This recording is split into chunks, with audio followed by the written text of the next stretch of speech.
Salam xanımlar, benim başıma bir video çıxır. Xanım bəzədiyi tortun 2 saatdan sonra çatladığını deyirdi. Bunun səbəbini bilmək istəyirdi. Bunun bir neçə səbəbləri var. Çoxdan bu işlə məşğul olan tortçularımız çox gözəl bilirlər. Amma yeni başlayanlar çətinlik çəkirlər. Bunlardan əsas səbəblərdən biri tortunuzu yığdıqdan sonra çalışın ki, bir qat krem çəkin. Bu qoruyucu krem gelir. Krem çəkəndən sonra mağazada yerləşdirin. Bu altdan çəkdiyiniz bir qat krem həm biskvitinizin qurumasının qarşısını alır, həm də sonra bəzəyəndə çəkdiyiniz kremin çatlamasının qarşısını alır. Videoda görürsünüz ki, mən bir qat krem çəkmişəm. Çox da qalın da deyil. Nazik bir qatdır. Bu tortum 8 saat mağazinkada qalıb. Yığdıqdan yüngül bir krem çəkib mağazinkada yerləşdirmişəm. 8 saat qala birlikdə qalır. Heç bir çat, heç bir iz yoxdur. Çalışın ki, ən az tortunuz 4-5 saat mağazinkada qalsın. Bir də üst suvağı çəkəndən tortları bəzəmək üçün çaldığınız qaymağı biraz boş çalın. Bunu çalarkən qatılaşdırılmış malaqa qatsanız daha gözəl olar. Həm tortun çatlamasının qarşısını alacaq, həm də dadı gözəl olacaq.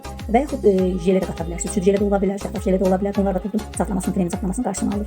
Biz də öz videoda görürsünüz ki, mən də burada tort çəhrayı olduğuna görə çiyələk jeli qatıram. Həm dadını gözəlləşdirir, həm də kremin çatlamasının qarşısını alır. Bu tortu mən bəzəyəndən sonra bir gün soyuducuda qaldı və heç bir çatlama olmadı. Olduğunuz yığdığım kimi necə bəzəmişdimsə o cürə müştəriyə təhvil verdim.